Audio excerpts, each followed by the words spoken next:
Premier point de l'actualité ce mercredi. Bienvenue, bonjour à toutes et à tous.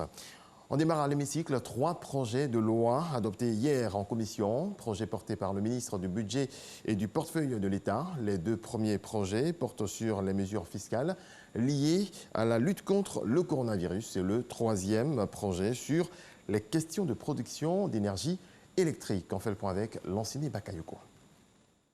Le premier projet de loi adopté par la Commission implique l'exonération des droits et taxes de port afférents aux équipements de santé ainsi qu'aux produits sanitaires entrant dans le cadre de la lutte contre la pandémie. L'exonération porte également sur la taxe sur la valeur ajoutée ainsi que sur la redevance pour la procédure d'importation perçue sur les équipements de santé, produits, matériels et autres intrants sanitaires entrant dans le cadre de la lutte contre la maladie à coronavirus. Le coût fiscal de cette mesure se situe entre 4,5 et 9,6 milliards de francs CFA, suivant l'acuité de la crise sanitaire. Par cette exonération, il s'agit de renforcer les capacités de prise en charge, à savoir les prélèvements et les analyses, de faciliter la livraison des commandes de matériel de protection et surtout d'améliorer le système de soins. Le 2e projet de loi tire sa source du plan de riposte économique et financier dans son volet mesures fiscales destinées à soutenir les entreprises. Ces mesures concernent notamment la suspension temporaire du paiement de certains impôts et taxes ainsi que les opérations de contrôle fiscaux, l'exonération totale ou la réduction partielle d'impôts et taxes, l'admission en charge des frais engagés dans la lutte contre la pandémie. Le coût fiscal de ces mesures est estimé à 107 milliards 450 millions de francs CFA. Le 3e projet de loi concède un régime fiscal et douanier dérogatoire à la société Biovea Énergie, une société avec laquelle l'État a passé une convention pour la réalisation d'une centrale thermique à biomasse de 2 x 3 MW à Ayebo dans la sous-préfecture d'Aboisseau. Ce régime tient compte de diverses orientations stratégiques et prévoit un certain nombre d'exonérations d'impôts, notamment sur les bénéfices industriels et commerciaux, les patentes et licences, le patrimoine et le revenu foncier. Ces orientations portent notamment sur la couverture des besoins en électricité par l'accroissement de la production et le renforcement de la part des énergies renouvelables dans le mix énergétique sur la période 2015-2030. Le coût des exonérations, évalué à 11,8 milliards de francs CFA, permet d'aboutir à un prix de vente de l'électricité de 61,99 francs CFA par kWh contre 69,8 francs CFA par kWh en appliquant le régime de droit commun du Code des investissements. Ces 3 textes ont été adoptés à l'unanimité des députés, membres de la Commission des affaires économiques et financières de la Chambre basse du Parlement. Les examens du BEPC, les oraux, débutent aujourd'hui et la ministre Kandia Camara rassure pour le bac. On l'écoute. Voici venu le temps des évaluations certificatives après une année scolaire 2019-2020 dont le déroulement, il est vrai, a été quelque peu perturbé par la crise de la pandémie de la COVID-19. Pour cette session 2020, seuls les examens du BEPC et du baccalauréat verront dans les jours et semaines à venir se présenter respectivement 503 472 et 318 995 candidats qui composeront dans 799 centres pour les premiers et 506 pour les seconds, soit un total de 822 467 candidats répartis dans 1305 centres comprenant en tout près de 32 900 salles de composition. Pour ce faire, j'en appelle à chacune des parties suivantes pour qu'elle joue sa partition avec sérieux et abnégation. Chers collaborateurs enseignants et personnels du secteur éducation-formation, acteurs de premier plan dans l'organisation des examens, je veux, encore une fois, pouvoir compter sur le sens de la responsabilité dont vous avez toujours fait preuve. Des dispositions relatives au respect du devoir professionnel et à l'organisation de la surveillance ont été prises pour vous permettre d'être plus efficace. chers parents d'élèves, je vous demande d'être sereins et de faire confiance aux capacités intrinsèques de vos enfants. 3 contrats signés entre l'État ivoirien et 2 opérateurs privés. Objectif, construire et réhabiliter plus de 600 établissements sanitaires sur toute l'étendue du territoire. On fait le point avec Jean-Louis Gbangbo. Aboutissement d'un long processus démarré depuis 2018 dans le cadre du dispositif de pilotage mis en place pour le programme hospitalier ivoirien. Un programme qui concernait notamment la construction et la réhabilitation d'établissements sanitaires de premier contact ESPC sur toute l'étendue du territoire. Un vaste programme qui se réalisera avec 2 opérateurs internationaux. La construction d'une 50aine d'établissements sanitaires de premier contact, une centaine de rénovations de centres existants. Tous ces travaux se dérouleront dans une 12aine de régions, dans l'ouest et le nord du pays. C'est un véritable honneur de faire partie de ce projet, de ce magnifique pays. Ces 2 opérateurs auront la charge de construire 200 établissements sanitaires de premier contact neufs et d'en réhabiliter 446 autres pour un coût total de 171,7 milliards de francs CFA. Ce programme vise donc à améliorer sensiblement la couverture sanitaire dans des périmètres concentrés de 10 km. Il permet également de rénover, de mettre à niveau et de restaurer la fonctionnalité d'un grand nombre d'ESPC à travers le pays. Nous nous félicitons d'être parvenus à ce résultat qui traduit la volonté de son Excellence le Président de la République, Alassane Ouattara, et de son gouvernement, avec à sa tête le Premier ministre Amadou Gon Coulibaly, de faire toujours un peu plus et davantage pour la population rurale, notamment celles les plus reculées des centres urbains. Le programme prend en compte l'équipement de ESPC avec adduction d'eau potable et électrification.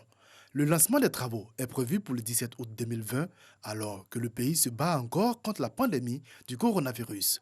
Un signal fort, selon le ministre de la Santé et de l'Hygiène publique, pour la prise en compte de toutes les pathologies.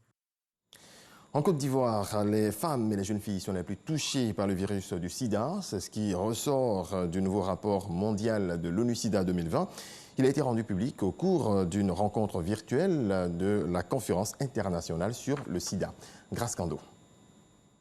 Le nouveau rapport mondial de l'ONU-SIDA 2020 présente les dernières données sur les progrès observés et les défis de la riposte au sida.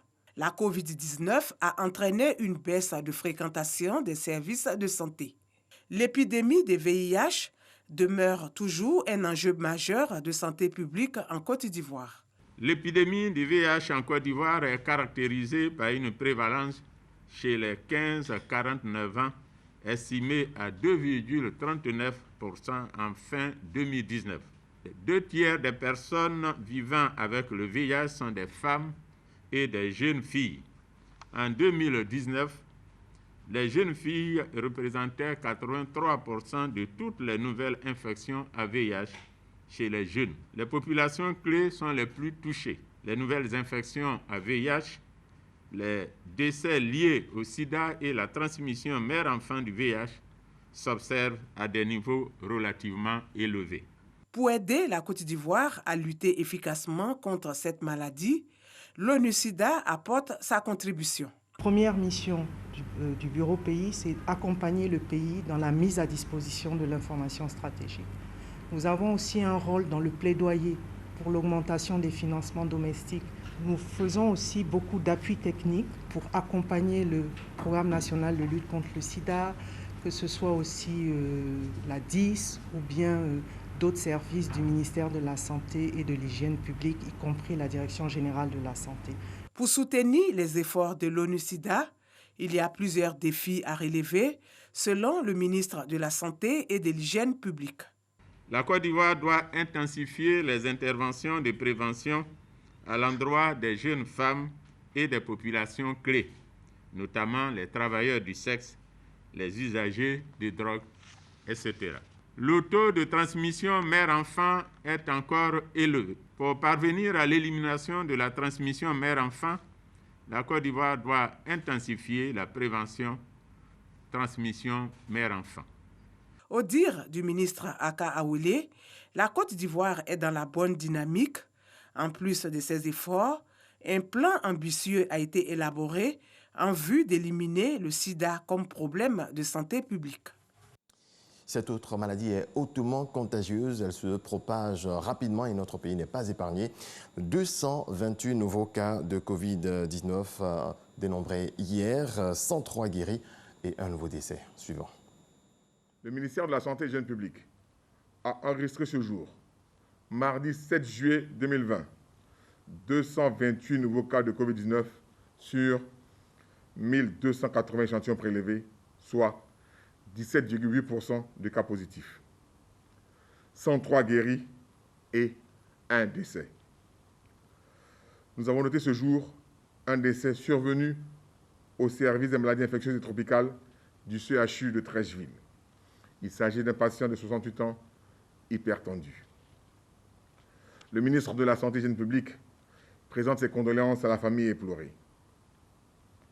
À la date du 7 juillet, la Côte d'Ivoire compte donc 11 194 cas confirmés, dont 5 487 personnes guéries, 76 décès et 5 631 cas actifs. Le nombre total d'échantillons est de 67 168. Le ministre de la Santé et de l'Hygiène publique rappelle que seul le respect des mesures barrières peut nous permettre de rompre la chaîne de transmission et de contrôler l'épidémie sur notre sol. Il recommande donc à toute la population un strict respect de ces mesures barrières et notamment le port du masque lorsque nous sommes dans les lieux publics afin de nous protéger et de protéger les autres. N'oublions pas que c'est nous qui déplaçons le virus. Le respect des mesures barrières, on ne cessera de le dire, est la clé pour briser la chaîne de contamination du virus.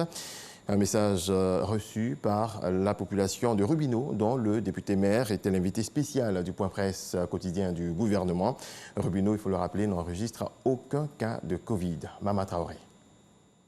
Alerte, le virus de la Covid-19 continue de se propager. Il touche désormais 50 districts sanitaires sur les 113 que compte la Côte d'Ivoire. En 3 jours, des augmentations de cas de Covid ont été notées. Ainsi, le district sanitaire de Cocody-Bingerville a eu plus 209 cas. Makori-Treichville, plus 123 cas. Yopougon-Est, plus 55 cas. Adjamé-Plateau-Tekoubé, plus 107 cas. Koumassi, plus 35 cas. Abobo-Est, plus 15 cas, pour ne citer que ceux-là. À l'intérieur du pays, les districts sanitaires de Bouaké Nord-Ouest et San Pedro sont à surveiller de près. Ils ont enregistré en ces 3 jours respectivement plus 27 et plus 24 cas. Dans le district sanitaire d'Agboville, aucun cas de Covid-19 n'a encore été notifié dans la localité de Rubino.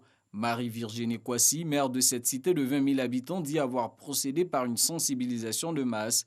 Rubino aspire désormais à son redécollage économique. Malgré tous nos efforts, nos populations sont devenues fragiles du fait de l'impact de la Covid-19 sur les activités agricoles, commerciales, culturelles, de transport qui faisaient la fierté de notre commune. C'est pourquoi il apparaît important pour nous de saisir cette tribune pour appeler l'État et toutes les bonnes volontés d'ici et d'ailleurs à continuer de nous apporter l'appui nécessaire pour redonner vie à notre commune. Relâchement dans l'application des mesures barrières au sein des surfaces commerciales, les forces de sécurité interpellent. Les acteurs principaux de ces marchés, que constituent les associations et syndicats de commerçants, les groupements à vocation coopérative du secteur des vivriers, à reprendre et poursuivre leurs actions salutaires de sensibilisation de leurs syndiqués et autres membres à l'effet de respecter et faire respecter par leurs nombreux visiteurs clients quotidiens des mesures barrières sécuritaires et sanitaires. Le ministère de la Santé réitère son appel à la prudence car la pandémie continue de sévir. L'Organisation mondiale de la santé, OMS, a averti hier que l'épidémie de coronavirus s'accélérait et reconnu que des preuves émergeaient sur la transmission par l'air du coronavirus après qu'un groupe de 239 scientifiques internationaux a sonné l'alarme sur ce mode de contagion. Une semaine après la promulgation de la loi de la sécurité nationale dans l'ancienne colonie britannique, les autorités hongkongaises ont dévoilé un nouveau document, notamment la surveillance en ligne, et renforce le pouvoir policier. Et voilà, c'est ici que prend fin ce rendez-vous de l'actualité. Merci à toutes et à tous de votre attention. Excellente journée à vous.